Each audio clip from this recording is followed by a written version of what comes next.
So my name's Bob Stern, and I'll be chairing this session. So welcome to the next installment of the virtual Hegel conference for this year. And it's a very great pleasure to welcome Christoph Schuringa, who's assistant professor at the New College of the Humanities in London. And has degrees from Cambridge, the Courtauld and Birkbeck. He's particularly interested in history of political thought, especially Aristotle and German Idealism, and of course Hegel, Marx and Marxism, and moral and political thought more generally. He has a wide range of papers, and of course will be known to many of you, I'm sure, as our wonderful editor of the Hegel Bulletin, in which he does a great job. And he also has a podcast coming out connected to the bulletin on Hegel and Marx, which I think is being edited at the moment. So recommend that. And he's told me that the paper he's going to give today is coming out in published form in the journal Crisis and Critique. And that's available online, I think. So if anyone wants to read it in that form, you can. Just to say that we'll have the talk and then we'll have a short pause, give people a chance to go to the loo, have a cup of tea or whatever, and then we'll have the discussion. We're aiming to finish around 7 o'clock, and yeah, I'll say how we're going to run the discussion when we get there. So, as I say, great pleasure to welcome Christoph and look forward to his talk. Great, thanks so much, Bob, and thanks to the Society for inviting me, and in particular to Philip Niklas for all his work setting up and running the series of talks. So I think it might be helpful if I say something just at the beginning about the topic of the conference, and I know that time is a bit out of joint. This was supposed to be last year, 2020, but I think it's worth noting that things have shifted quite considerably in the way that Hegel has been approached in the last 50 years or so, since the 1970s. And in particular, in the 1970s, it was quite common for scholars approaching Hegel to approach him from the point of view of trying to understand the way in which Marx transforms Hegel. And this led them into a series of issues about, for example, what is dialectic or what is contradiction. So in Germany, we have people like Michael Teunissen and Manfred Frank pursuing this kind of program. And in Italy, people like Galvano della Volpe and Lucio Coletti, some of whom I will come back to. And I think it's worth noting that in the meantime, things have shifted so that now Hegel scholarship has become so established that what we tend to find is discussions of Marx seeking to validate Marx in some sense as a philosopher by reference to Hegel, as opposed to allowing Marx to stand sort of, as it were, on his own feet as a philosopher and being interested in the way in which we might understand actually what Hegel is doing in terms of Marx's response. So in some way, I want to kind of return to some of these earlier discussions, which were very exploratory, and I think they're often very interesting because they ask very naive, almost embarrassing questions about, well, what is dialectic? What is a contradiction? In what sense is dialectic supposed to be contradictory, and so on? And to sort of to reopen some of the questions that animated people approaching Hegel from the viewpoint of Marx in the 1970s. So Marx's critique of Hegel's philosophy of right, text composed in 1843, is his single most sustained stretch of engagement with Hegel anywhere in his corpus. And this text, which I'm going to be talking about, is to be distinguished from a text that was published in 1844 in the Deutsche Französische Jahrbücher, entitled Hegel's Philosophy of Right, an Introduction. By contrast with this text, by contrast with that text published in 1844, the text I'm discussing is an unpublished, long and difficult work, quite different from the 1844 text, which I won't discuss. Now, given that given that Marx's critique of Hegel's philosophy of right is this most sustained engagement with Hegel that we can find looking in his writings, one would be forgiven for thinking given the widely acknowledged importance of Hegel for Marx, that detailed treatments of this text abound in the literature. But this isn't the case. So this text is much mentioned in the literature on Marx and to a lesser extent in the literature on Hegel, but it's little examined in detail. One exception to this is David Leopold's book, The Young Karl Marx, and another exception is certain Italian authors who place great emphasis on this text in particular. Instead of detailed examination of Marx's arguments, the literature is dominated by slogans and summaries that are supposed to capture, in a well-worn but insufficiently interrogated metaphor, Marx's supposed inversion of Hegelian dialectic. But as Dieter Henrich says, this notion of inversion is no more than an image and an indication of a problem. He says this in a great text from 1961 called Karl Marx's Schüler Hegels. And as Louis Althusser points out, a man turned upside down is still the same man. So we need to know something more about what the inversion is supposed to achieve. But the resort to mere slogans and summary treatments doesn't just signal a missed opportunity, although it signals that. The failure to engage with the argument of Marx's text means that we never get to a set of important difficulties surrounding just what dialectic might be, and how, and indeed whether, it could take a materialist form at all, where it is precisely close engagement with the argument of the critique, the 1843 text, that might offer a promise of progress. In part, the situation is due to the difficulties of Marx's text itself. It's long and detailed, complex and repetitive. It seems to alternate frustratingly, as Marx himself admitted, between criticisms of a highly general nature and nitpicking over the minutiae of Hegel's exposition. Furthermore, it's a fragment that remained unpublished, and its unpublished status owes something to Marx's difficulties bringing it to any successful completion after long struggles with the material. But I think the difficulties have been exaggerated. And as I'll try to convince you in this talk, the text repays careful unpicking of its lines of argument. The result will be to open up the possibility of replacing the slogans with a reading that does justice to Marx's complex and ambitious argument in the text. An argument that does indeed operate on two fronts, one highly general and the other highly specific, but that does so with a principled purpose. The reading I'll present takes it that Marx thinks that the way to present his critique of Hegel's philosophical procedure in the philosophy of right is in large part through a demonstration of what goes wrong in detail, in his view. To claim that the text contains a cogent and complex argument is not to deny the fragmentary status of Marx's critique. Marx effectively offers us two distinct theoretical fragments, and these I'll focus on in turn in the paper. So first, and this will be the first major chunk of the paper, Marx offers us a fragment of political theory. Marx's attack on Hegel's defense of monarchy produces as its result his own defense of radical democracy, what Marx takes to be the only form of democracy worthy of its name. What Marx defends might be called absolute representation. This is a kind of representation without intermediaries, and so one might think not really representation at all in the end. Here, each member of society represents each, so that all mediating institutions that might represent them to each other are annulled. That Marx should offer us only a fragment of political theory is instructive. The later Marx, so the Marx of Capital and so on, never repudiates the adherence to radical democracy articulated in the critique, although he will drop the word democracy itself, having judged that word, democracy, to have been distorted and appropriated in this distorted form by bourgeois liberals, so as now to be irrecoverable from them. So it simply cannot have the radical connotations that Marx intends anymore, given the way the word is used. If Marx doesn't in later work give sustained attention to political theory, this should come as no surprise in light of the fragment of political theory that the critique provides, since it reveals just how simply Marx's political theory can be stated. And I'll do so in one sentence. A human society is to be self-determining through the mutual representation of each by each.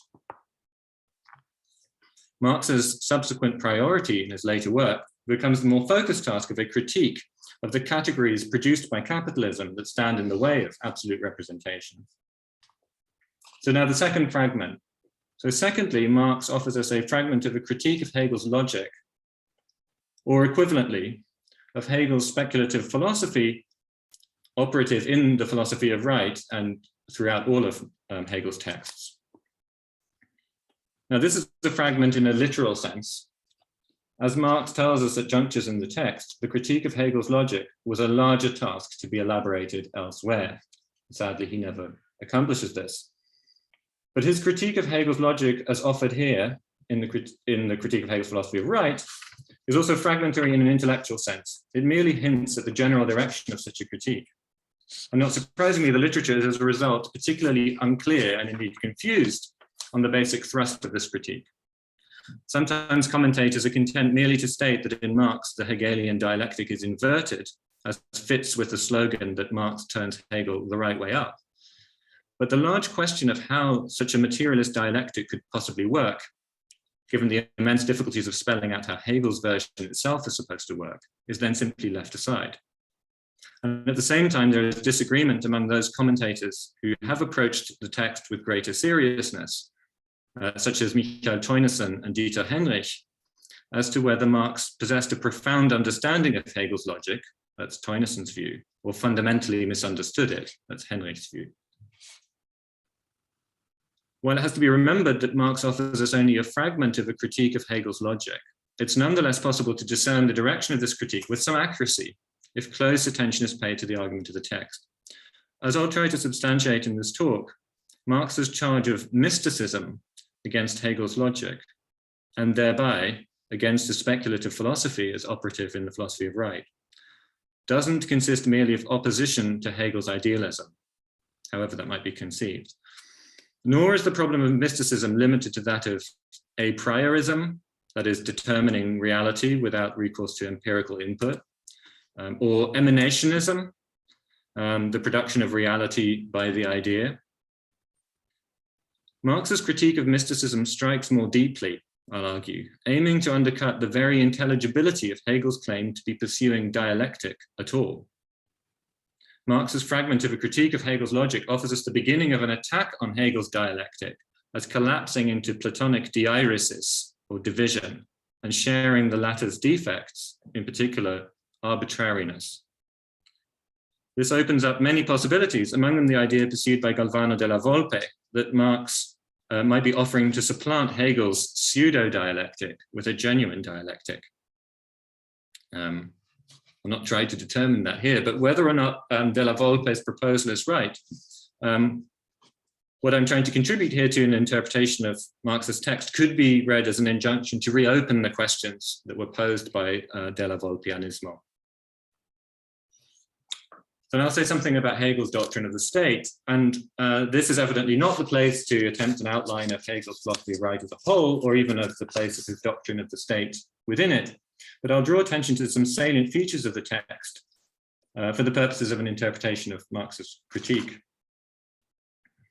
The topic of the philosophy of right is the will, or equivalently, freedom. For Hegel, to speak of the will or of freedom are two ways of specifying the same topic. To be a will, to be determined only by willing as such, is to be free. And the philosophy of right begins from what Hegel takes to be initial appearances, that freedom is a matter of seizing hold of my environment and appropriating it to myself as I see fit. This is abstract right.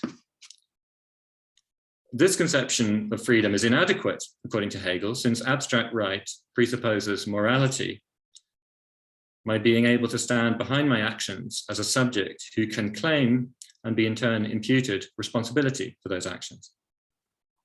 But now morality, it turns out, can exist only, and so requires elaboration in terms of another richer thing, can exist only in the context of ethical life, Sittlichkeit, a complex structure of social relations and institutions. Ethical life, the crown of freedom, itself consists of a triad. The family, ethical life's element of naturalness, civil society, a nexus of relations between subjects seeking their own ends in competition with one another, or the system of needs, and finally the state. Only in the state, Hegel says, is the, quote, actuality of concrete freedom attained. In other words, freedom presupposes participation in the state, and had, of course, presupposed this all along from the beginning of Hegel's exposition. The account that Hegel offers of such participation is highly complex, requiring a demonstration of the integration of the particular modes of the system of needs, that is, of us as self-seeking individuals within the state being characterized by universality, by contrast with us as individuals, by means of a series of crisscrossing mediations. Hegel's account of the state is itself divided into two parts, with the first part dealing with what he calls the internal constitution, and that is the framework of some individual state. The second part deals with the external constitution, that is the relationship of a state to other states. And what Hegel offers in that first part of his theory of the state, the account of the internal constitution, is essentially a defense of the idea that the various powers of the state, the monarchical, executive, and legislative powers, form an organic whole. These various powers are organically interconnected, mutually supporting each other and contributing to a joint life to which each is indispensable. Now, as part of his attempt to demonstrate the integrity of the internal constitution by means of various complexly interacting mediations, Hegel mounts a defense of an estate's constitution as opposed to a representative constitution. An estate is a particular walk of life and is not the same thing as a class, despite what sometimes happens in English translations of the word Stand. The agricultural estate, for instance, notoriously might straddle both landowners and farm laborers. So they're clearly of different classes, but if you're a farm laborer, you might get represented by somebody who owns the land on which you work in the estate's assembly. So an estate's constitution has such walks of life represented in an estate's assembly, in which delegates of the various estates sit, as opposed to representatives of the citizenry merely qua citizens. And this will become important when we come to Marx's radical account of representation. So turning to Marx's text, as I've said, the critique is a fragment dealing with paragraphs 261 to 313 of Hegel's text. And so dealing with these paragraphs, it deals with a sizable chunk, by no means all, of Hegel's treatment of the internal constitution, which starts 4 paragraphs earlier at 257. And it's highly plausible that Marx began there too. The first few pages of the manuscript are lost. Now, as Marx comments regarding the critique in the later 1844 Paris manuscripts, seeking to explain the failure of his efforts to publish that critique as he had announced that he would in the Deutsch-Französische Jahrbücher. Remember, he only publishes this work, Introduction to the Critique of Hegel's Philosophy of Right. He says in the manuscripts, quote, while preparing it for publication, the intermingling of criticism directed only against speculation, that is against speculative logic, with criticism of the various subjects themselves proved utterly unsuitable, hampering the development of the argument and rendering comprehension difficult. So that explains many of our difficulties that we have. Now, I propose that Marx is so concerned to delve into the details of, for instance, the function of the estate's element, das ständische Element, in Hegel's picture of the state, because he sees this as a means of exhibiting the confusion that he thinks governs Hegel's overall approach. Marx doesn't merely think that Hegel's account of how the estate element mediates between different powers of the state is mistaken. It exhibits in concrete detail the problems with Hegel's appeal to mediation as such. In that sense, Marx is exhibiting the defects of the specific mediations performed by the estates element is an illustration of his general attack on Hegel's appeal to mediation. So to say something about Marx's general approach here to Hegel, the core of his critique is that Hegel is guilty of mysticism, a charge repeated frequently in the text. Now, this charge is easily misunderstood and is often read as an accusation of an ontological idealism, according to which only ideas exist or something like that, or of emanationism. Everything is produced by the idea, and that's all that there is to Marx's problem with so-called mysticism. It is, however, directed at Hegel's manner of arguing, not simply against some supposed idealist or emanationist starting assumption. It must be read against the background of Marx's appreciation of Hegel's project. And Marx sums up this appreciation in the comment that, quote, "It is a great advance to treat the political state as an organism, and therefore to look upon the variety of powers, Gewalten, no longer as something inorganic, but as a living and rational differentiation." So what Hegel sets out to do is to derive the interconnection of the component parts of the state from the idea. But he fails to execute the task that he sets himself, Marx thinks, because in fact he merely asserts this derivation. He says that some contrast or conflict is resolved at the level of the idea, but this puts the logical cart before the real horse. Again, Marx's complaint is not directed at the idea that a logical account of the state could be given. It is that logic is being prioritized over reality in a specific way. The logic is treated as if already containing the requisite mediations, to quote Marx, predestined by the nature of the concept, sealed in the sacred registers of the Santa Casa of the Logic, as a reference to the Inquisition's prison in Madrid as it figures in Schiller's Don Carlos. But Marx challenges Hegel, why think this? So one way that Marx spells out the charge of mysticism is in terms of the reversal of subject and predicate.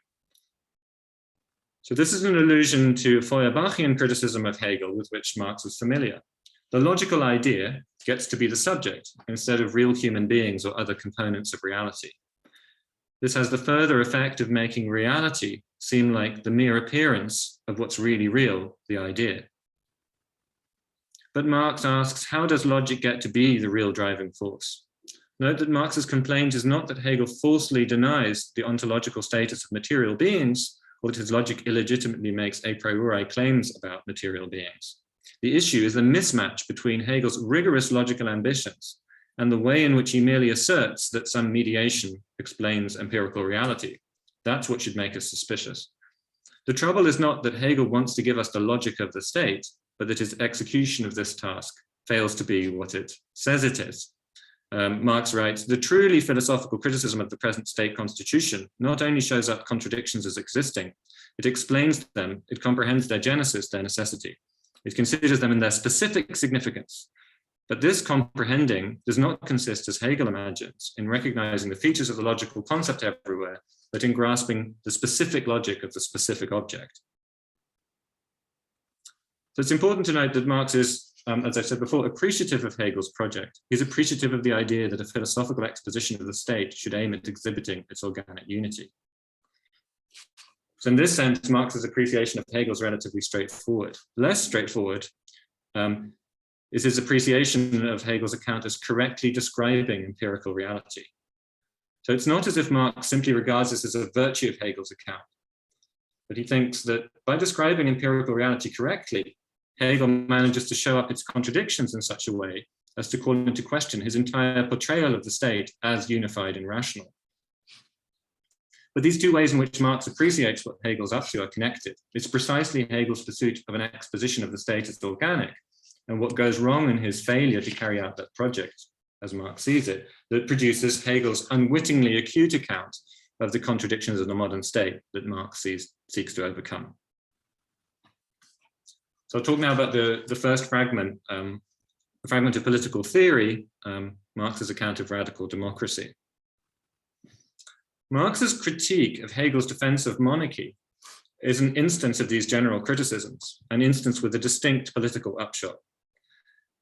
Hegel has it that there must be in the state a final unifying power in which, quote, the different powers are bound together into an individual unity, and that this power must reside in a subject. So this is powers here in the sense of division of powers of the state. Marx accepts both of these claims, so the claim about unity and the claim about needing to reside in a subject, but he subverts Hegel's identification of the subject that wields this power with a monarch. Instead, he'll insist we, the people, are this subject. So Marx's argument we'll see as a simple one, but one that has far-reaching consequences.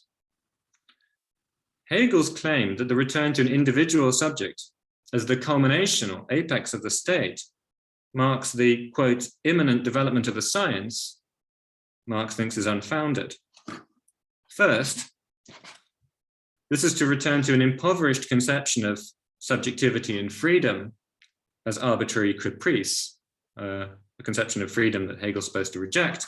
And second, the restriction to an individual, that is, one single individual distinct from all others, is illicit. Marx writes, hence, because subjectivity is actual only as subject, and the subject is actual only as one, the personality of the state is actual only as one person. A fine inference, Schluss.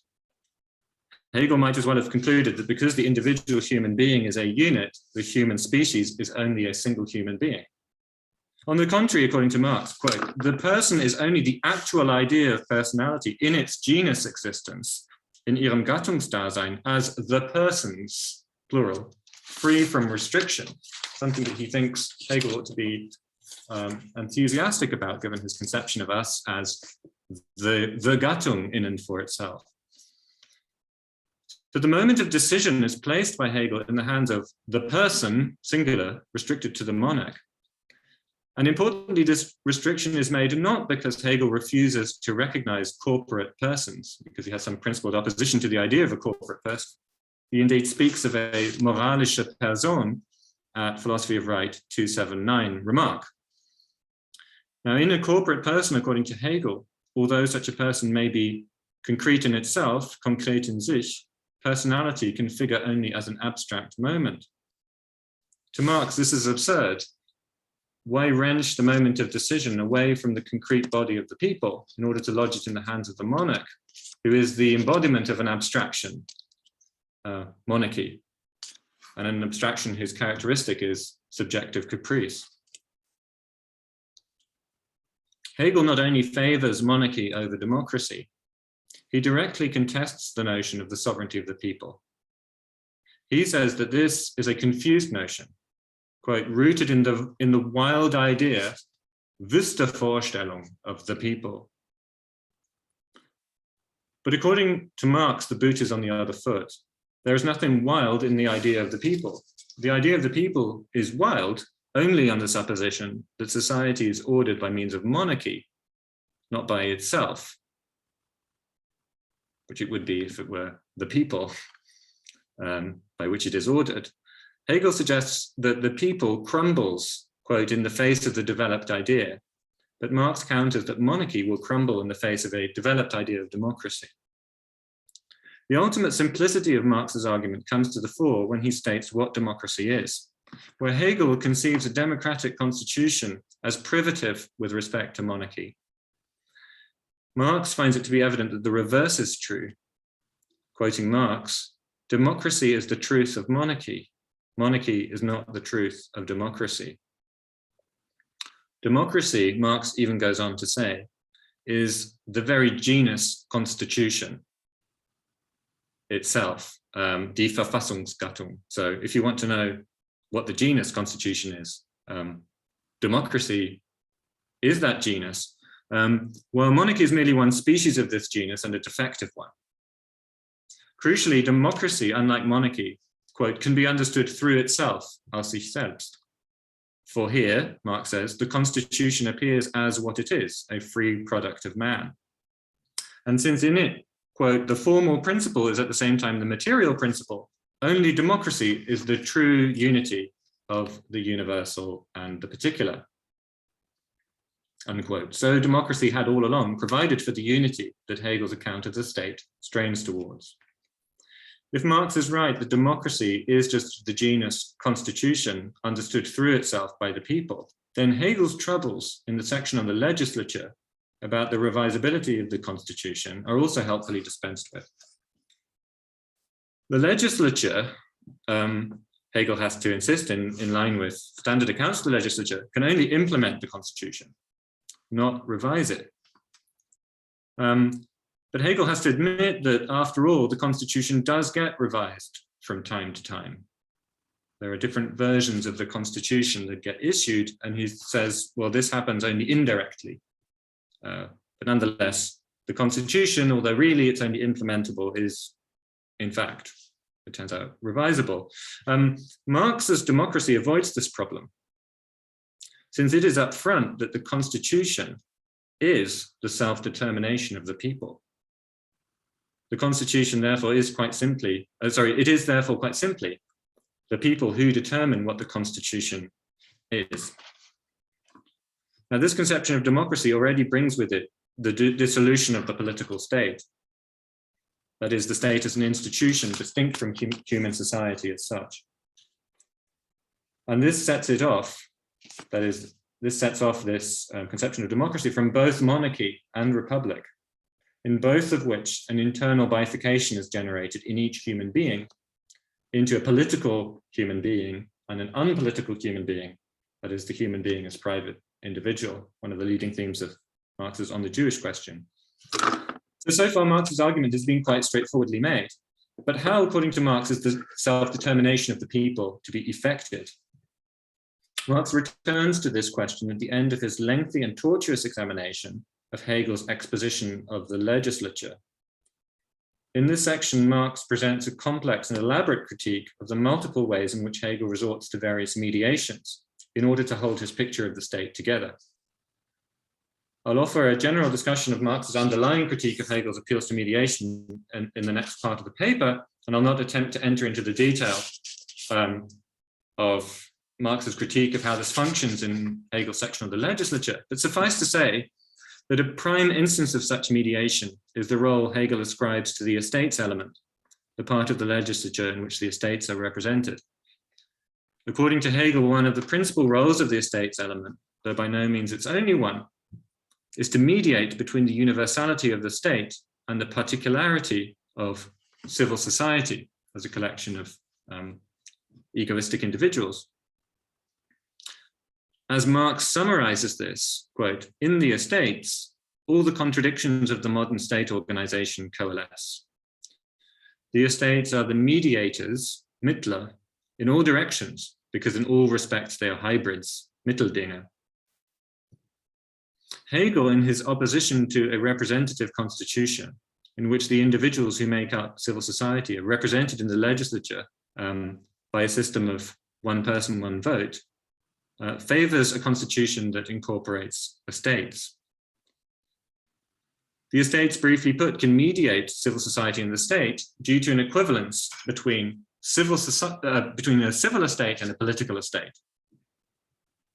But Marx points out, while there was indeed such an equivalence in the medieval period in which the life of people in civil society was itself directly political, the modern period is characterized, as he points out, precisely by disruption of this equivalence. So note that Marx catches Hegel committing something like a Freudian slip of the pen when he notes that civil estate and political estate no longer have the same meaning. So this is Marx quoting and commenting on Hegel.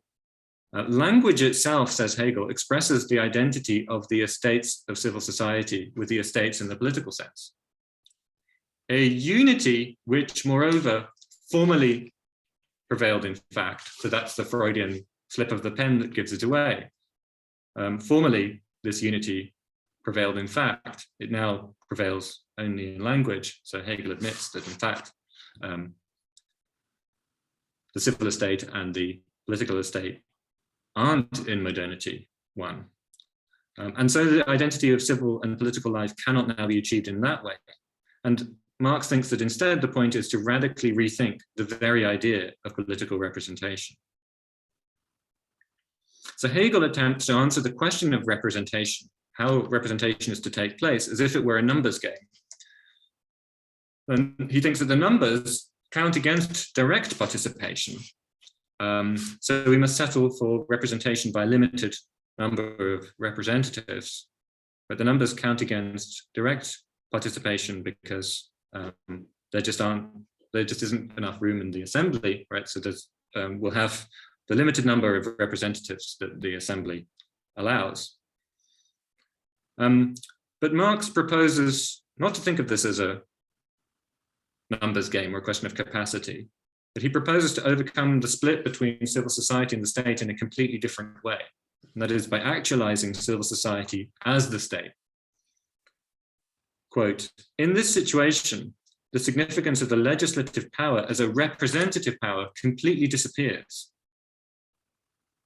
The legislative power is representation here in the sense in which every function is representative. In the sense in which, for example, the shoemaker, insofar as he satisfies a social need, is my representative. In which every particular social activity as a Gattung activity, so I leave Gattung untranslated here because it's a difficult question whether to translate it as a species or genus. But in any case, in which every particular social activity as a Gattung activity merely represents the Gattung, i.e. an attribute of my own nature, and in which every person is the representative of every other. He is here representative not because of something else which he represents, but because of what he is and does. Right? So the shoemaker represents me sheerly in virtue of his supplying some part of the need that the human as such has, right, which is to be shod, presumably.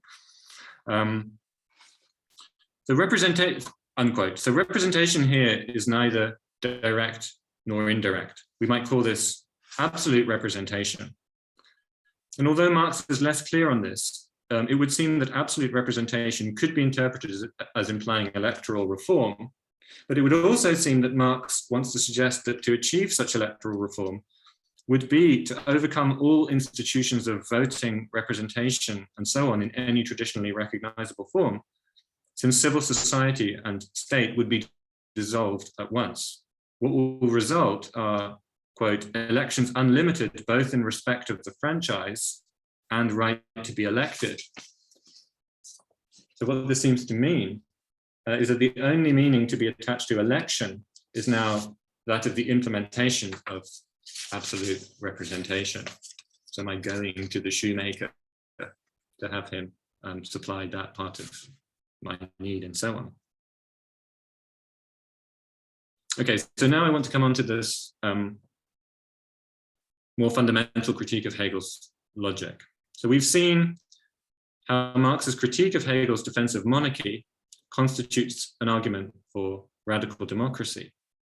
And this specific argument is rooted in a wider attack on Hegel's procedures, which seeks to block Hegel's manner of appealing to logical mediations taking place, as Marx would put it, behind the back of reality.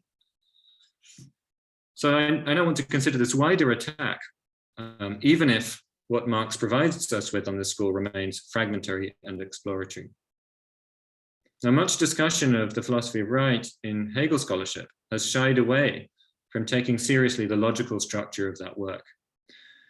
Anglophone scholarship has tended to play down or dismiss the claims of philosophy of right to logical status, attempting to ignore them in an effort to concentrate on the substantive doctrines of the work. So, for example, Alan Wood writes, quote, Hegel totally failed in his attempt to canonize speculative logic as the only proper form of philosophical thinking. And he goes on in his book on Hegel's ethical thought to concentrate merely on what he takes to be the substantive doctrines. Even among German-speaking scholars, however, the logical structure of the philosophy of right has tended to be neglected, with a notable exception of papers by Dieter Henrich, Michael Wolf, and more recently Klaus Viehweg.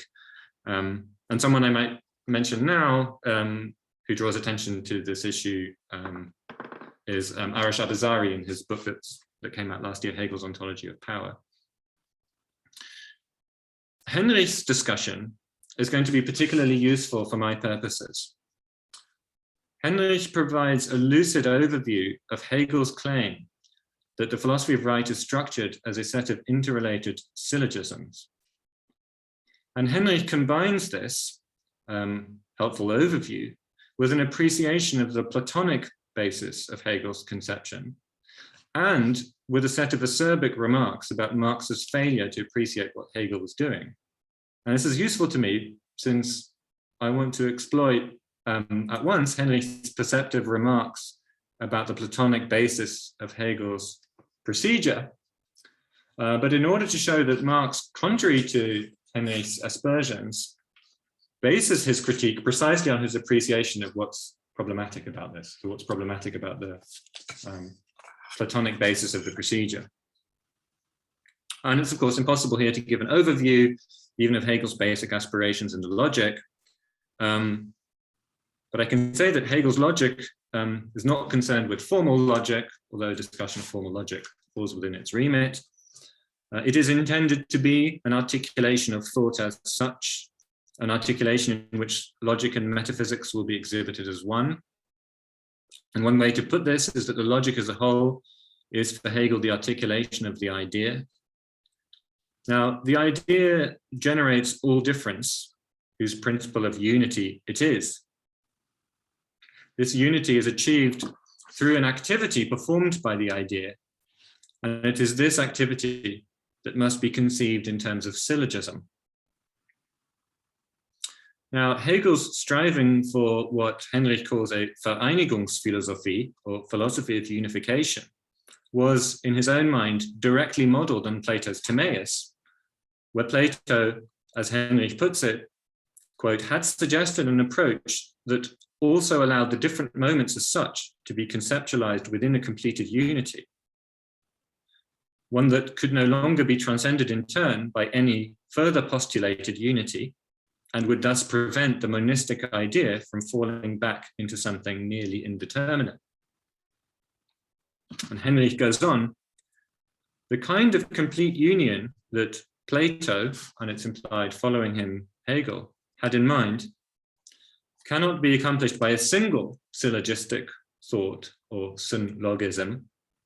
For all syllogisms depend on the concepts that function as middle terms, mediis terminis, unquote. So what does this mean? Well, in a syllogism, the conclusion of the syllogism is reached by means of the mediation of the middle term.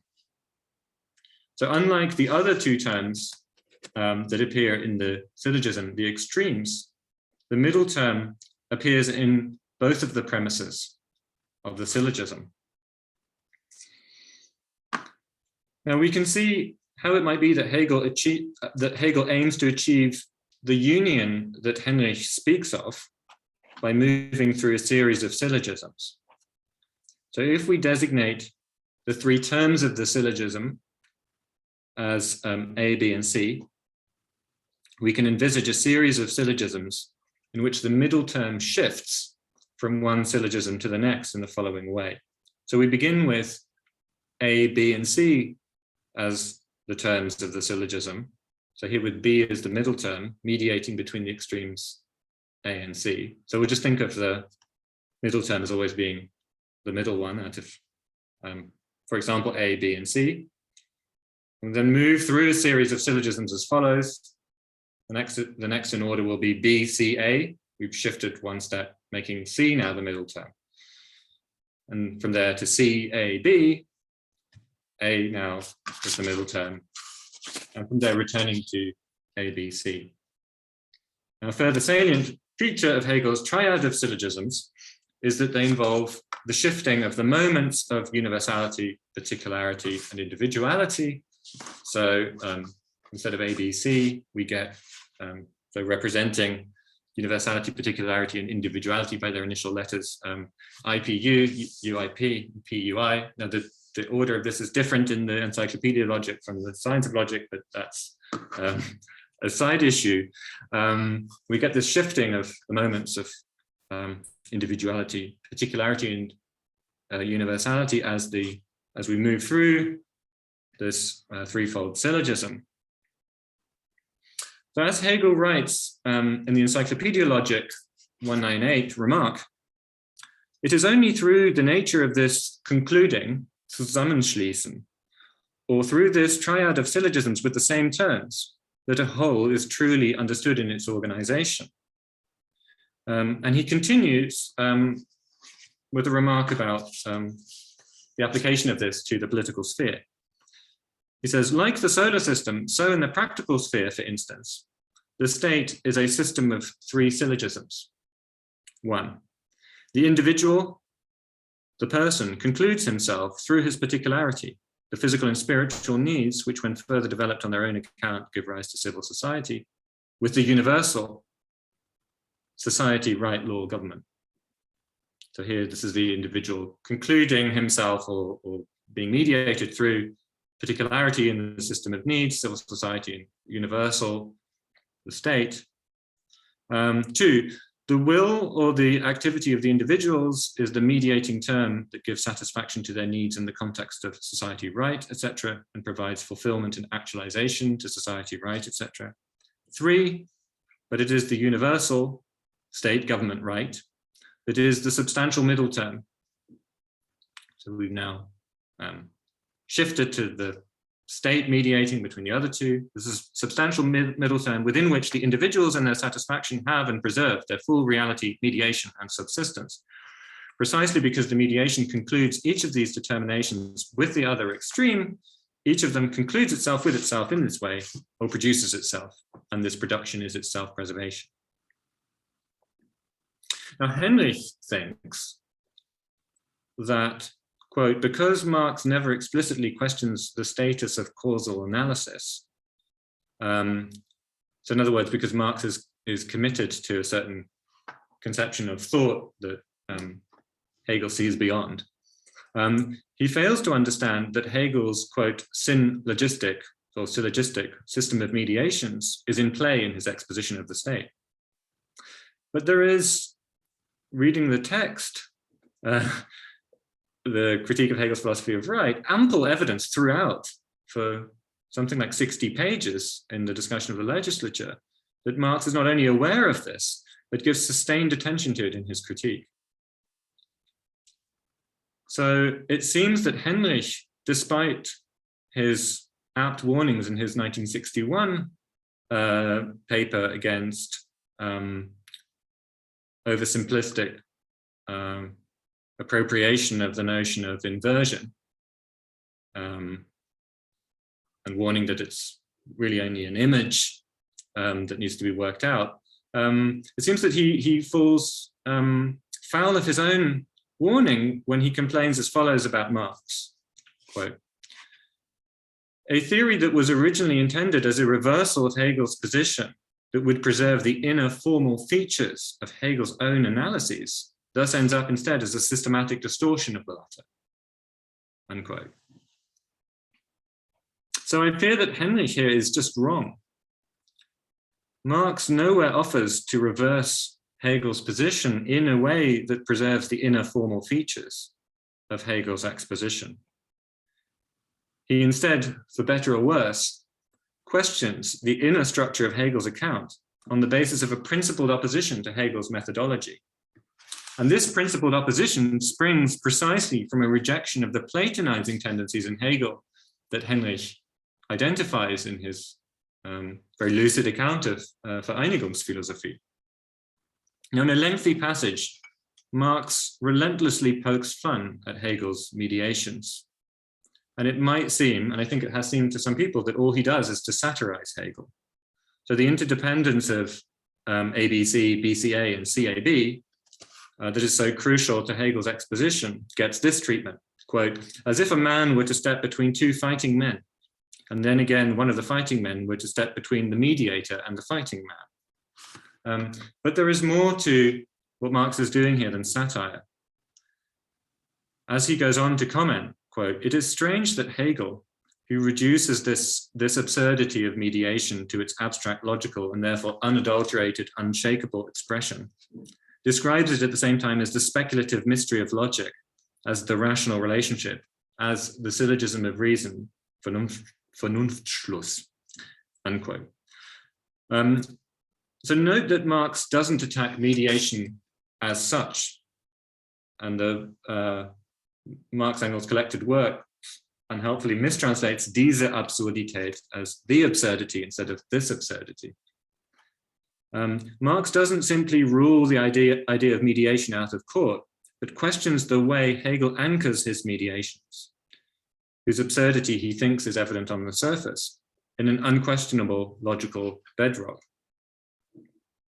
Doing so, that is what Hegel does, makes it seem as if extremes, ipso facto, just in virtue of being extremes, require mediation and can be mediated. But this is not so. Marx comments, the one does not have in its bosom the longing for, the need for, the anticipation of the other.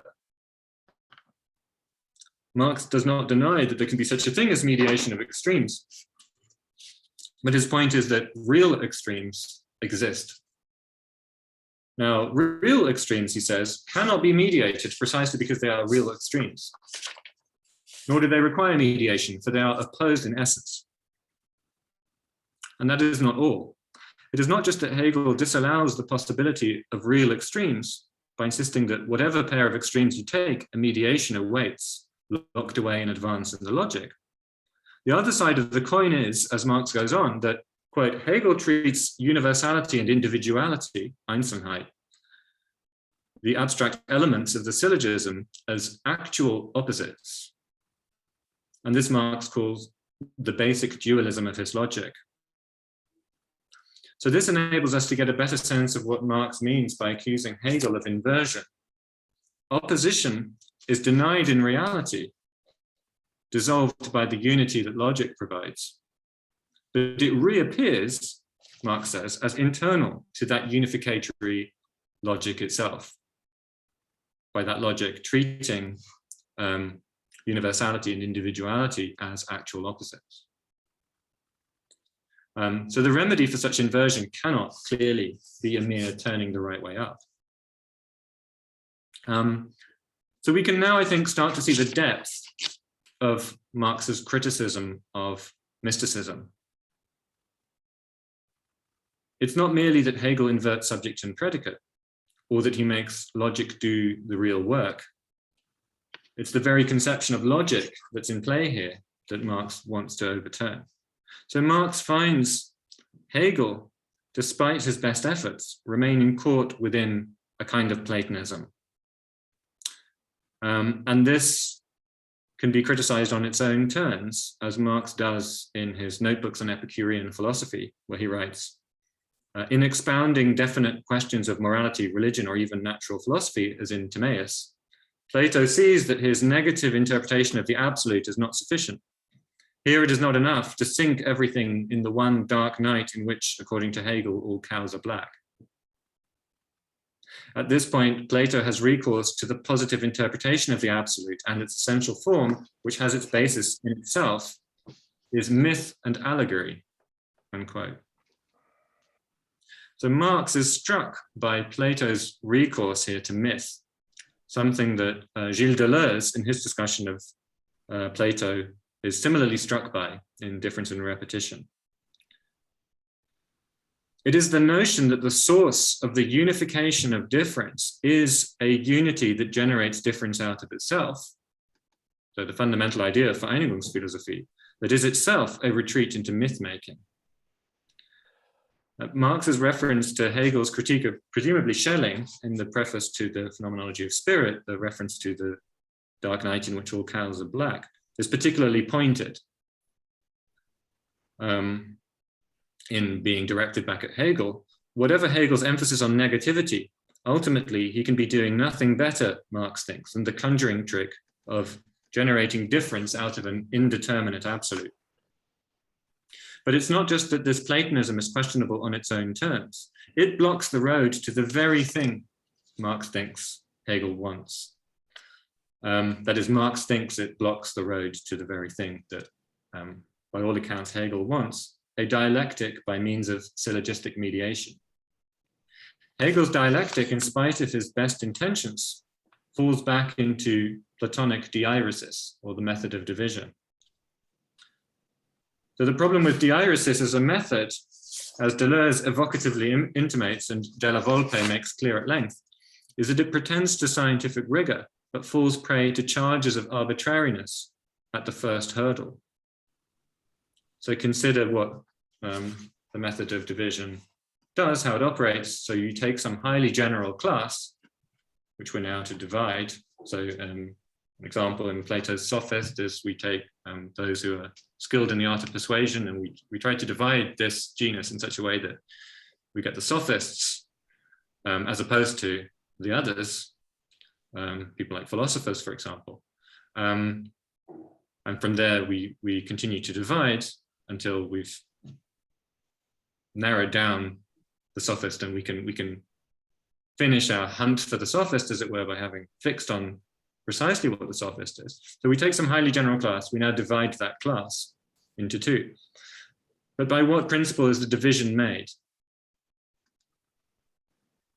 The division, it seems, can only be made on the basis of empirical differences that we can notice empirically, but it was those very differences that diaeresis was supposed to ground in the first place.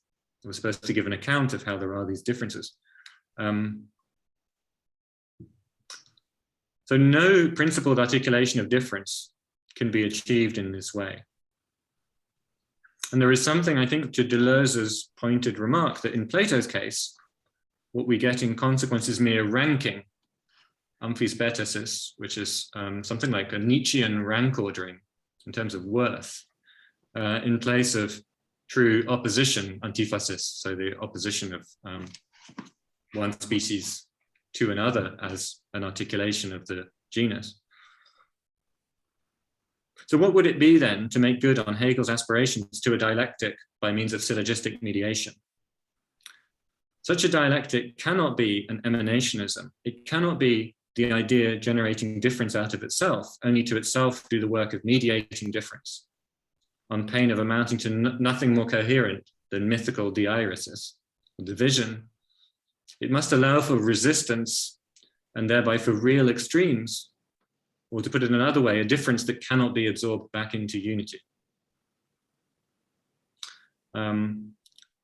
So I'm not going to try, and this is to conclude, I'm not going to try to trace the long road that was traveled by Della Volpe in his work, Logic as a Positive Science, later reissued with a startlingly different title, Logic as a Historical Science, in which Marx's critique of Hegel is complexly related to Aristotle's critique of Plato.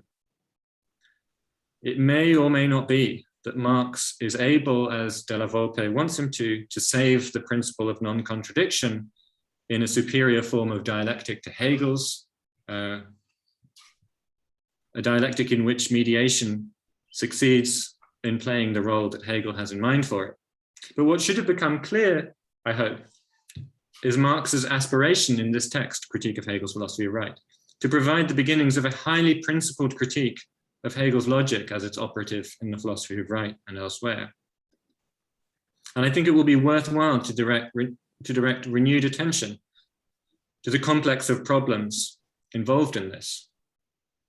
The problems of what it would be for a dialectic to be materialist and so on. Despite the enormous emphasis in the literature on Marx's relationship to Hegel and its importance, this relationship is one that still stands in need of clarification. What is clear is that Marx does not merely turn Hegel the right way up by inverting idealism into materialism. What is also abundantly clear is that it would be a mistake, a deep mistake, I think, to read Marx as replicating the structure of Hegelian dialectic in his later work. His relationship to Hegel's philosophical procedures, as a reading of the Critique of Hegel's Philosophy of Right shows, is one that is far more vexed and more interesting than that. Thanks. Thank you very much, Christoph. That was excellent. Okay, I sense there are going to be a lot of questions, so perhaps we should keep the break fairly brief. Sort of 3-4 minutes. So I've got 18:31 on my clock, so 18:35, and we'll be back. Okay, see you shortly, and so on. Great. So the first question is Arash, I think. Go ahead.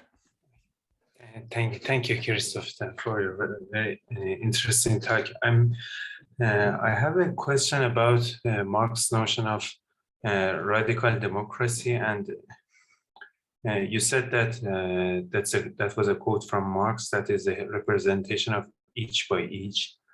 So I have two interrelated questions. First, this seems to be very much like syllogistic structure in Hegel. I mean, if you like bring out all the implications, that if somebody is representing somebody else and all people are representing each other, that is very much similar to Hegel's logic of concept. But at the same time, if I understood you correctly, I mean, Marx's critique was basically that like extremes cannot, or like there's, apparently he denies that there could be a kind of logic of concept. It's just that he denied that there are like oppositions, then there could not be any mediation. So one question is, this seems that Marx's critique is not about Hegel's logic, but rather that it's somehow misapplied in this situation that we have, like representation of each by each, which is a kind of logic of begriffslogische issue cannot be transpired. That's one issue, but it's also related to the other issue. Another question, I mean, at the same time that Marx was writing this manuscript, like around the same time, not exactly the same time, he wrote the un-Jewish question, and it's in like the main topic in that book. That article is just a critique of the like discourse of right. So I have somehow like always difficulty to understand how correctly to understand Marx's critique of right and doctrine of right in general. So if we have a kind of representation of each by each in a radical democracy, then how can this be possible without some kind of recourse to a notion of human right? I mean, so I just want to need to know what was exactly Marx's solution. Thank you very much. Thank you. Great, thanks so much, Arash. Those are fantastic questions. So I don't know if I'll be able to answer them, but to take the first question, so about representation of each by each, I mean, it does look like this is a kind of, it's a mediation that's so universal that it seems almost like, I mean, you could think of it as a kind of vindication of the idea of mediation as such or something. And I mean, it might be right that, I mean, it might be right that Marx is able to say something like, there is such a thing as a mediation in this case, because it's, you know, it's the mediation of instances of what we all are, which is the concrete universal, just the human, right? And we can do this through each other because of the structure of the thing that we are. So I can represent you, and you can represent me reciprocally in our being this thing. And so, I mean, in a sense, I suppose one thing that you could say then is that there is no need for syllogistic articulation of the idea of mediation. I mean, you could just have, you know, mediation as such in this case. You don't have to worry about there being extremes. In some sense, we are all of us the extremes and the middle terms, you know, sort of all at once, or something like that. So I don't know if that's how I want to respond. That might be one way to respond. I mean, I think you were suggesting, I'm not sure if you were suggesting that I'd said that Marx denies something like that. He denies that there are extremes that are such as to be mediated at all, or something like that. But I mean, I take it that he says there is such a thing as extremes that are mediated through some middle, but it needn't be the case. So there can be sheer oppositions, and so that would be a case of extremes where the extremes have the kind of the literal sense of actually being, you know, extreme opposites, and you get an opposition. You get a kind of what Kant calls a real repugnance. They would just be they're like the North and the South Pole. They resist each other. So but I don't know if you were thinking that I'd ascribe to Marx a more radical. Yeah, I was a little bit unclear, like how Marx's critique of Hegelian dialectic, whether it is a critique of mediation, like, or inferential mediation, or it's a critique of like because like Marx was always trying to emphasize conflict and antagonism, that kind of thing. But like, and that inferential relation, I felt that one of your points was just he's criticizing mediation in terms of inferential relation as such. So Okay.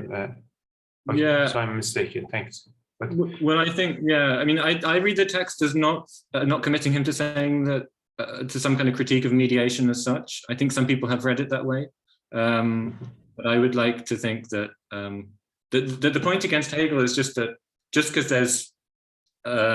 because extremes can be mediated, for example, in syllogism, it doesn't mean that as soon as you have an opposition, it's going to be such that it will be mediated in some way. And he thinks that that's kind of what Hegel's appealing to. On the second question about on the Jewish question, I take it there what he's doing is, it's a kind of extension, I think, of what happens in Critique of Hegel's Philosophy of Right, in terms of his claim that, you know, Hegel's attempt to give an organic account of human society, when really thought through, would involve the dissolution of the state and thereby the opposition between state and civil society.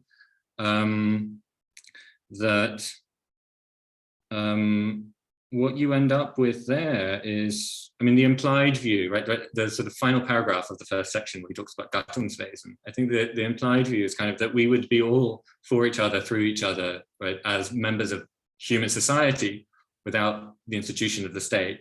I would have thought that on that conception, he ought to be able to say that we will be able to speak of rights, but in a quite, you know, modulated way that doesn't involve certain kinds of repressive institutions of criminal justice as they figure in the kind of bifurcated society that he's trying to overcome. But there would be such a thing as, I mean, there would be such a thing as my claim on you in light of the needs that I have as a human to, you know, rescue me if I need you to, and for me to rescue you if you're in need, and so on. And so in that sense, there will be rights, but it will be a kind of transformed way of thinking about what it might be to have a right in relation to another. Does that at all speak to your point? Yeah. Thanks. It was excellent. Thank you very much. Thanks. Good, thank you. Can I just have a quick follow-up on that exchange? Because I'm just slightly worried. So, Christoph, if I'm getting it right, you're saying Marx isn't saying that no oppositions can be mediated. He's just saying, in a way, Hegel's too quick to think that every opposition can be mediated just because he's got this logic that should somehow, in an abstract way, suggest that. But that seems an incredibly uncharitable reading of Hegel. I mean, I totally get that Marx could say, look, Hegel thinks various things could be mediated, and it turns out in political reality it's much tougher than Hegel naively thought. That seems completely fair in a certain way, or at least that's another debate. But to say that Hegel just sort of waves a magic wand over the various divisions of modern society and says, oh, well, you know, just because of my logic, I promise you they can be mediated. I mean, he puts an awful lot of work into explaining how they can be mediated. Now, again, you could say, I think reasonably, that explanation isn't necessarily very good. It's a bit naive. You know, there are problems in the modern world that Hegel doesn't grapple with, except, you know, the standard sort of thing. But I'm just a bit worried if it's as abstract as you say. It just looks like really uncharitable reading of Hegel.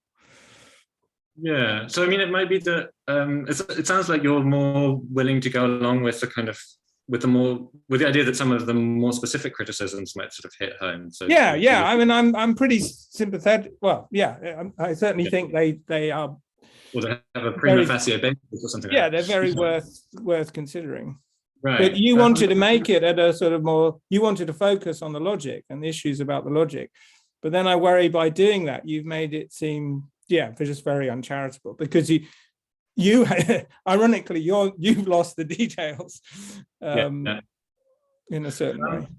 Yeah, I mean, what I wanted to say was that I take it what Marx is doing is he's using the specific points as a kind of illustration of a more general point, right, about what happens if you think that the differences generated in a system have to be thought of in terms of their unity in something that generates them, right? So this whole idea of kind of Vereinigungsphilosophie, and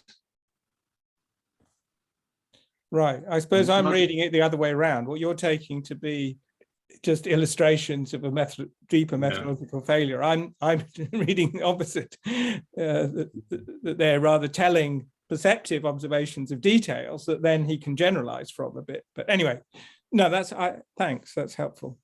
I shouldn't hog the discussion. Thank you. So Stephen.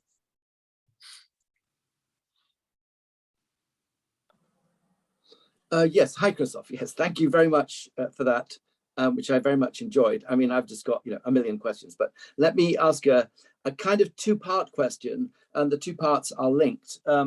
One is about a specific criticism that Marx makes of Hegel that I don't think you mentioned, and I'd like to get your thoughts about it. And then that leads into a more generic point about dialectic. The specific point I'm interested in is the charge that Marx makes that Hegel at various points sort of privileges nature over rational self-determination. And he makes this charge with respect to the monarch. And I'm looking at just the O'Malley text at page 33. He says at this point, the highest point, thus at this highest point of the state, bare physis rather than reason would be the determining factor. Birth would determine the quality of the monarch as it determines the quality of cattle. Remember, Marx was a great journalist. And then later on, we get the crown is nothing but the representative of the natural moment in the will, the dominion of physical nature in the state. Now, what I'm interested in is particularly that contrast, bare physis rather than reason. Now, as you may or may not know, my view is that Marx is a philosopher of the understanding. He's a Verstandesphilosoph. And you see this in his critique of Hegel. And here's a good example of it. Reason, so physis rather than reason, as if somehow you've got to choose between the two of them. Now, Hegel's way of doing this is not choosing between the two of them, but to make nature a moment within rational determination. Now, it takes a very minimal moment in the monarch, but it plays a much more important role in the upper house. And as you quite rightly pointed out, Hegel doesn't think of the upper house as just populated by pompous old toffs. I mean, it actually involves both landowners and workers. And in fact, he says in one of the manuscripts, you can describe these people as nicht adel as much as adel. They're not essentially noble, they're tied to the land. Now, what you there get is a moment of explicit representation of the interests of nature in the legislative process. Now, wouldn't we love that now? So it seems to me that that's an element that Marx doesn't capture. Okay, now this brings me on to a logical point, and it's got to do with this word moment. And my question to you is, does Marx understand what a moment in a Hegelian sense is? Because the way, I agree completely with Bob, the way in which Marx characterizes Hegel on mediation just sounds to me extremely clunky.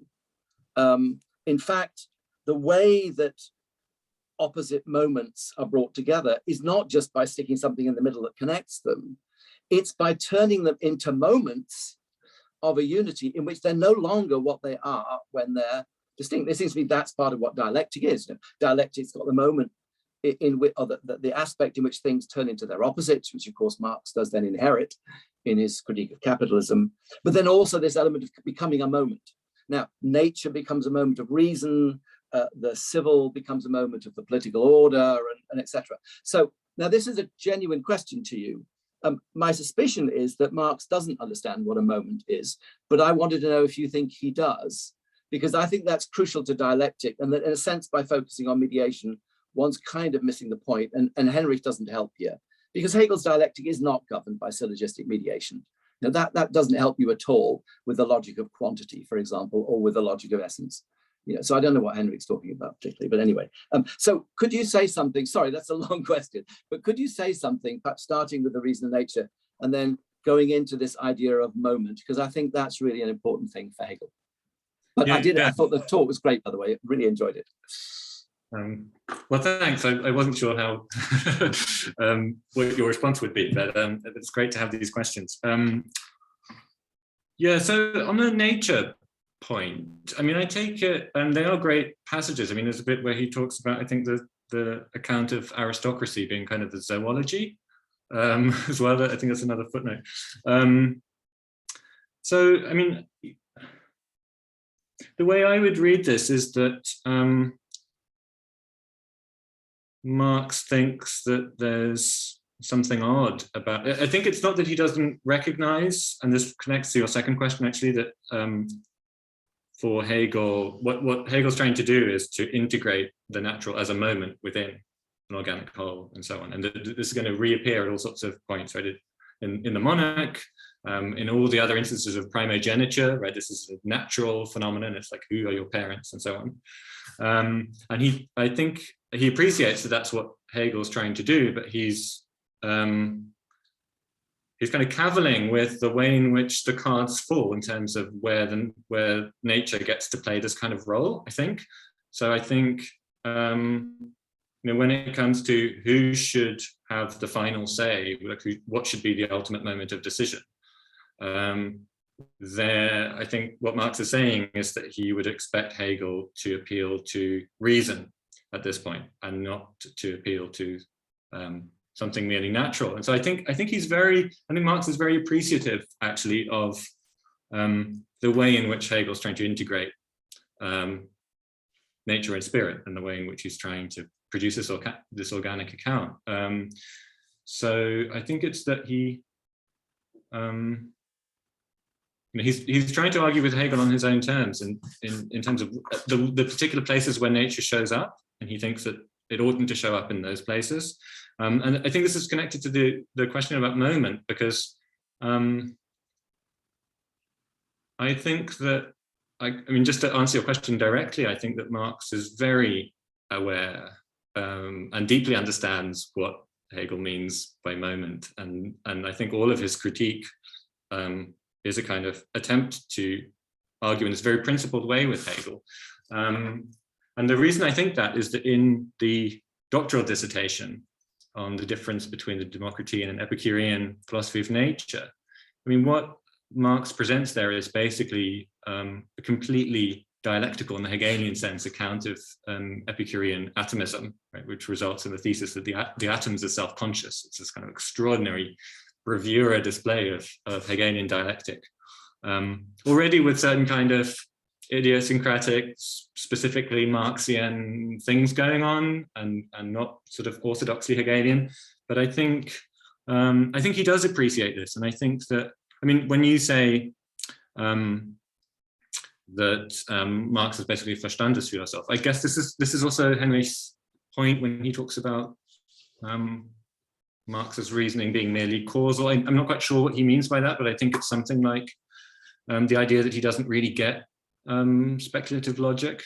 But I take it, Marx at least understands himself to be engaging with speculative philosophy as articulated by Hegel, where you get the full works of the idea articulating itself into nature and spirit, and the idea being the unity of concept and objectivity and so on. I mean, just on a historical point, something that has really fascinated me, and I haven't, I don't know how far I'll get with this, because I don't know how far it's actually possible to get with this, because I don't know if there's sufficient material. But a thing that is repeatedly said is that in 1841, 1842, Marx made this very extensive study of Hegel's logic, in particular the Wesenslogik, and that he had plans when he was going to take up his position at the University of Bonn that had been prepared for him by Bauer, but then didn't happen because they all got fired for being radical leftists and so on. But his plans seem to include teaching Hegel's logic. So there is presumably some kind of huge array of manuscript materials that were then lost or perhaps destroyed by Marx on the logic. So I think yeah, that was helpful. We have to see him as really attempting to engage with speculative with Hegel's speculative logic, as Hegel presents it. Yeah, that your reference back to the doctrinal dissertation is helpful, and of course that also shows he has an understanding of the logic of being for self as well, because I think that plays a role. Good. I mean, there are other people waiting. Just one come back on the question of the monarch. And remember, the monarch's decision is purely formal. The monarch has very little say about the content. In fact, almost no say about the content.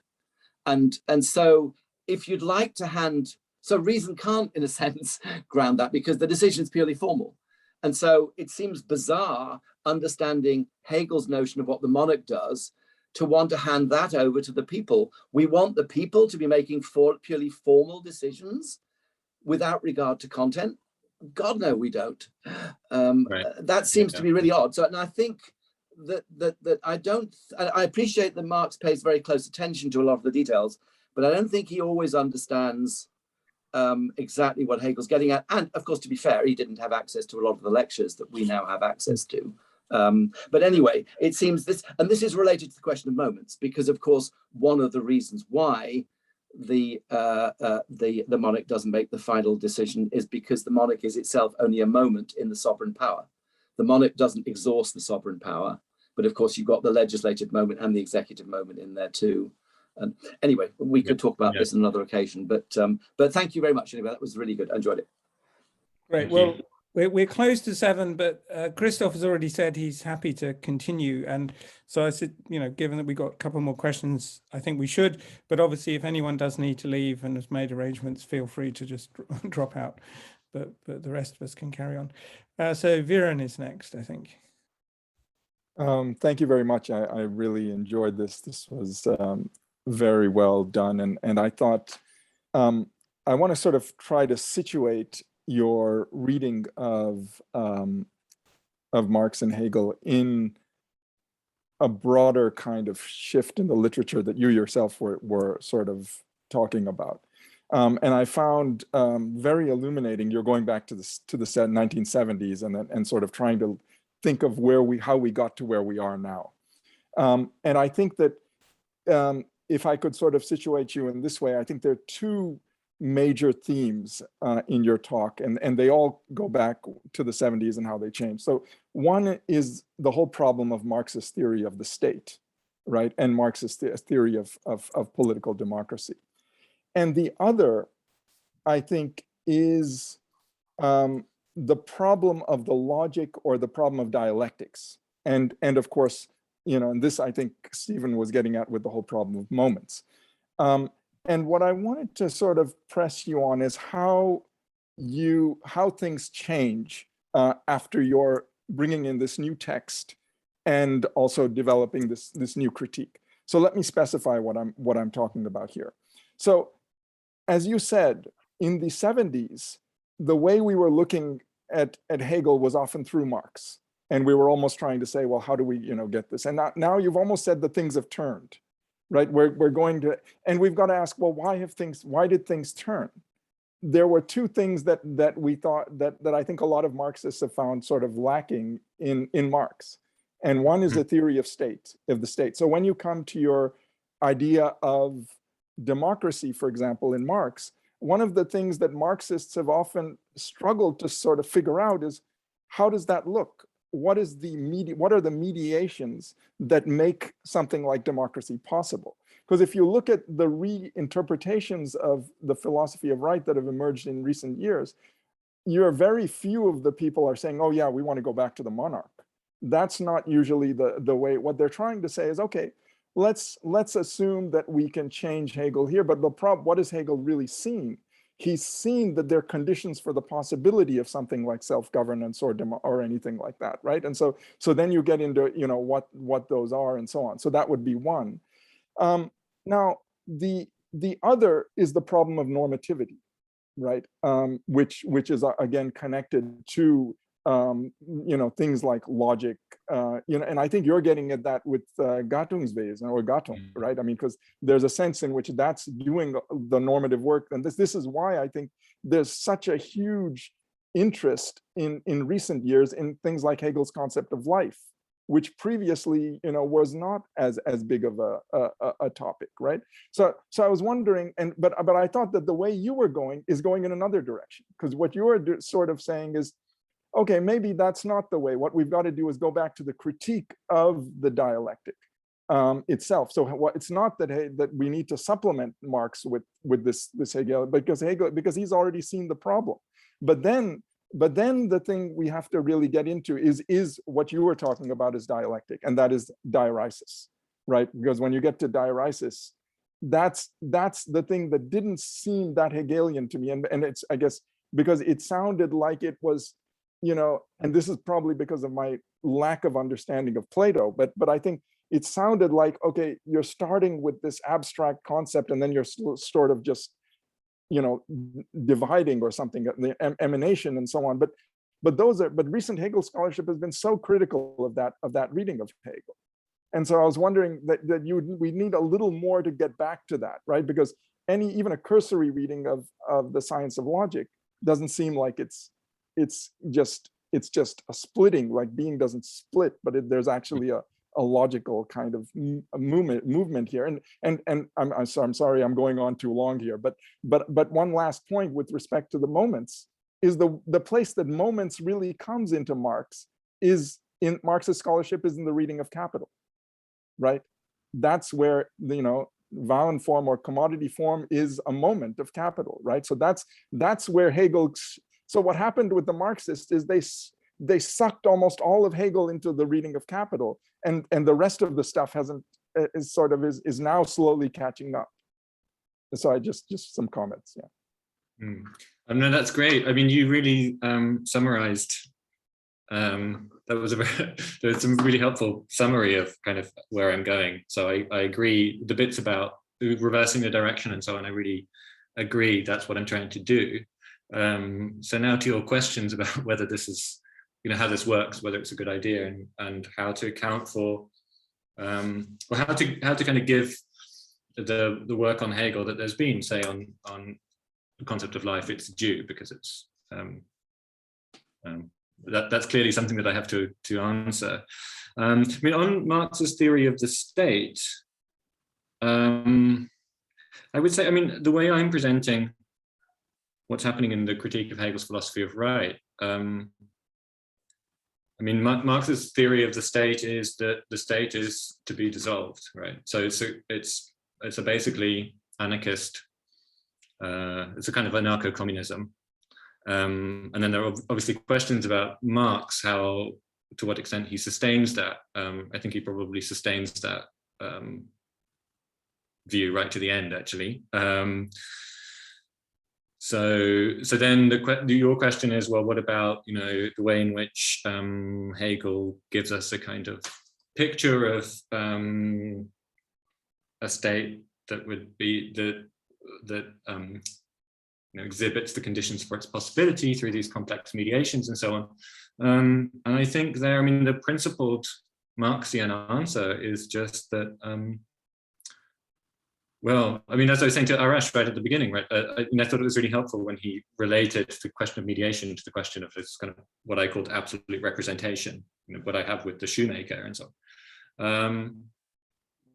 The only place for mediation is from human to human, and there'll be organizations, there will be associations, there'll be all sorts of ways in which we bring that about, because we're imaginative and creative creatures who are able to do such things and cooperate, produce things and make things.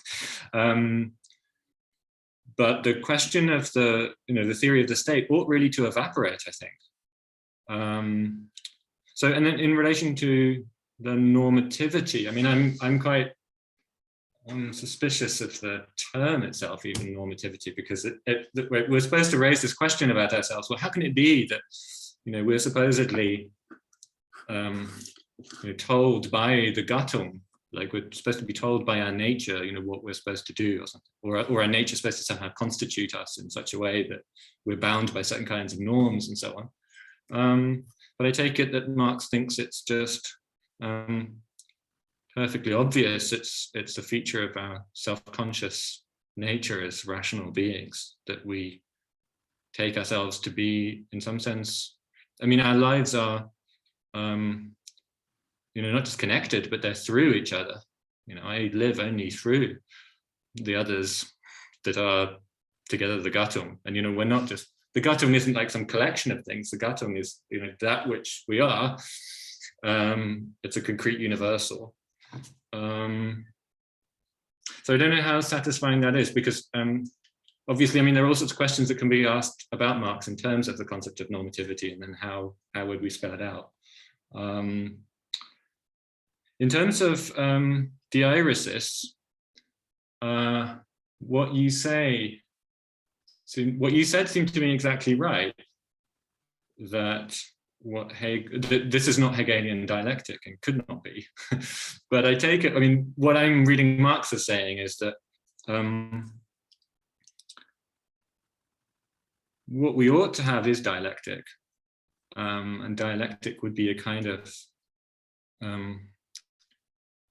would be to give a philosophical account, a genuinely philosophical account of the interrelatedness of certain things. And that can be done, for example, in the case of something that is itself sort of inherently skewed, like capital.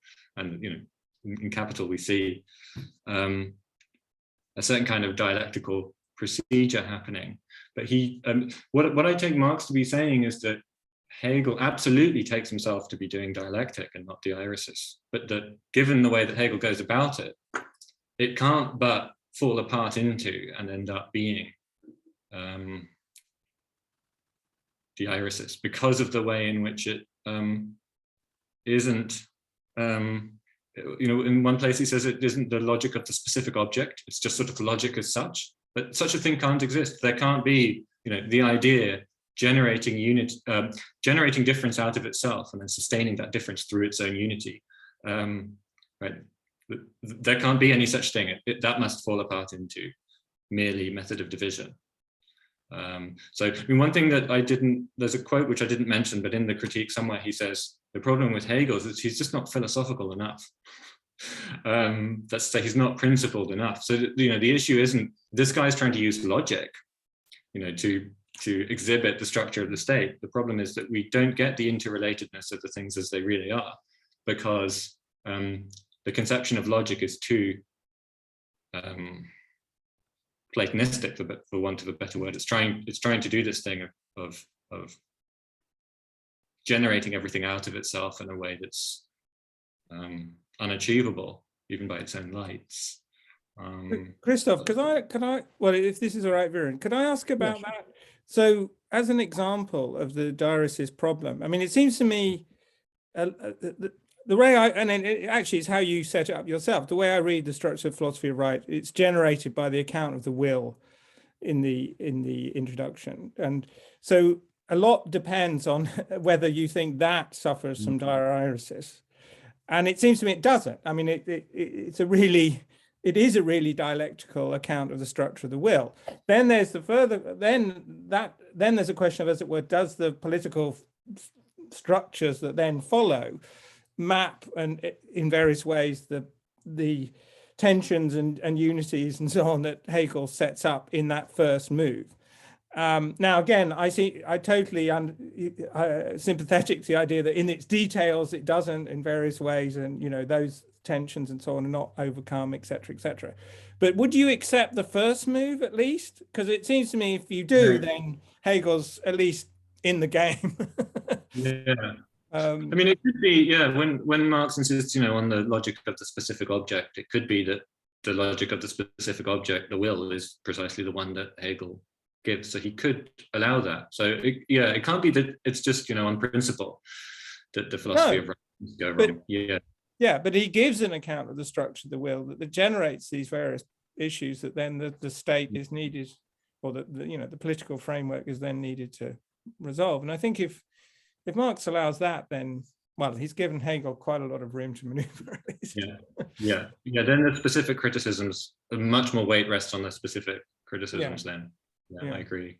Okay, good. Sorry, Viren, I hope you're okay. You got your question covered. Great.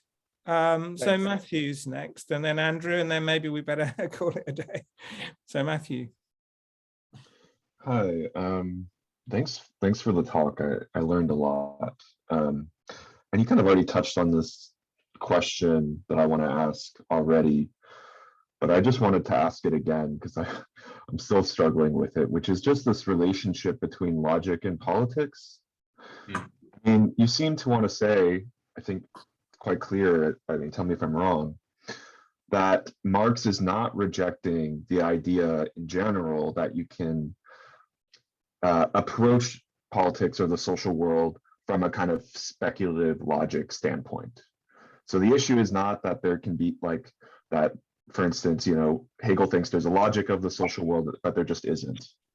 Rather, it's something to do with the way in which Hegel applies the logic or follows the logical spirit. He doesn't maybe fulfill his promise as he should, but the idea that you could approach the social world from a logical standpoint, that's still on the table, or maybe even what Marx wants to do.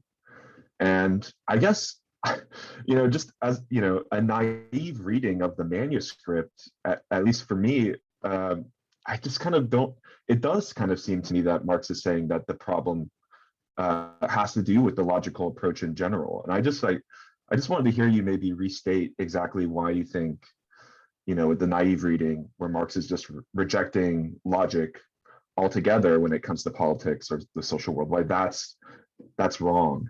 I mean, because I'm interested in this because it's already been kind of brought up. It seems to me that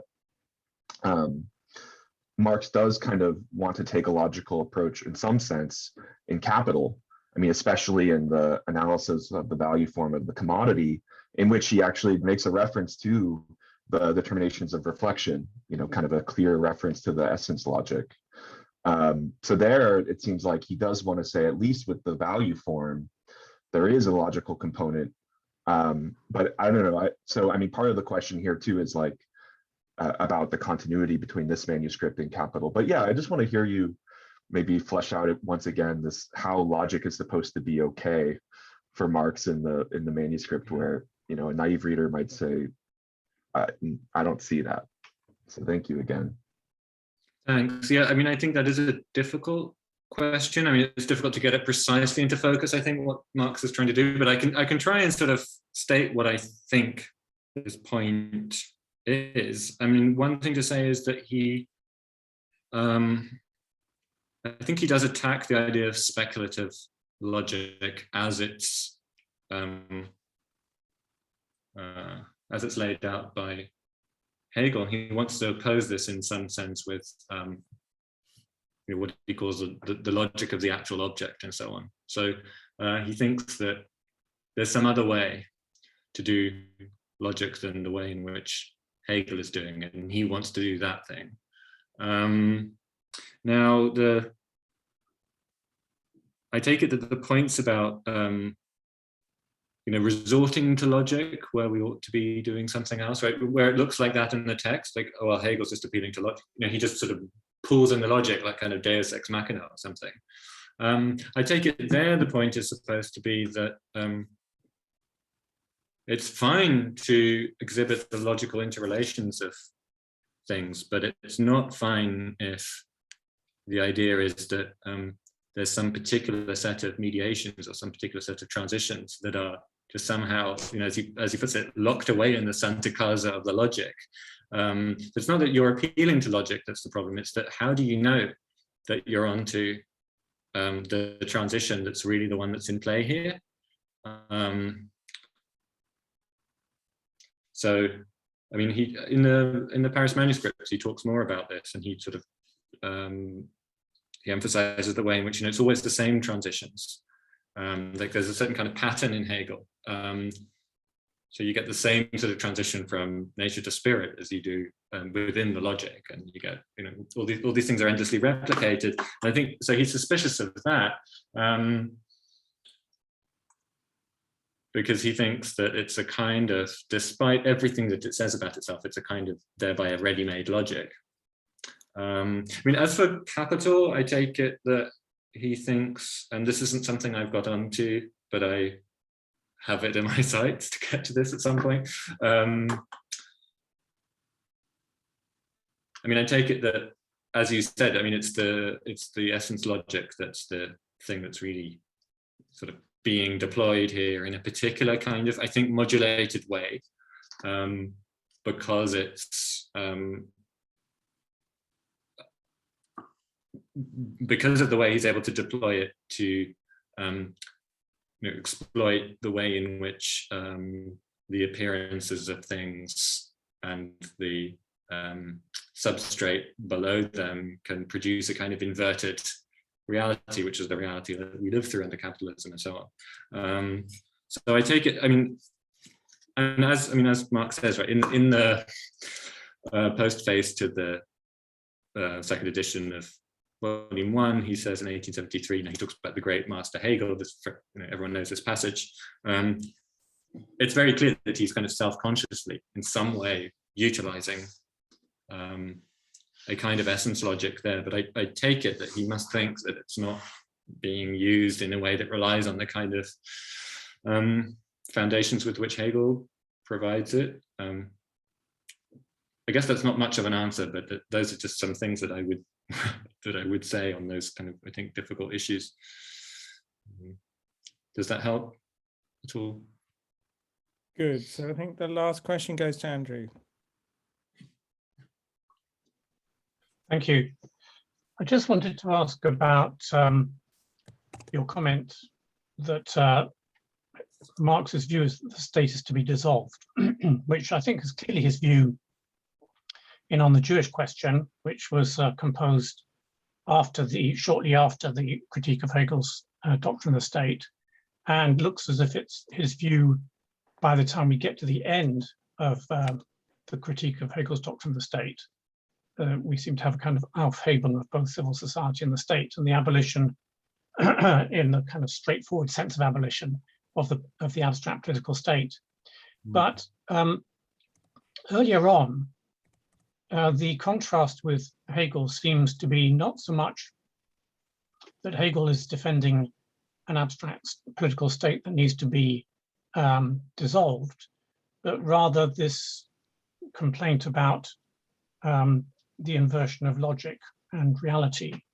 And what Marx seems to be calling for is to start with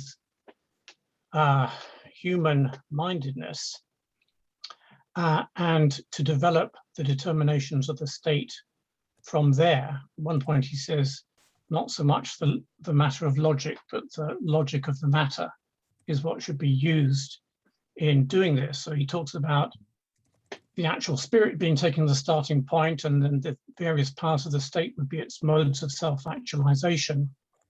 He says the activities of the state are nothing but the modes of existence and operation of the social qualities of human beings.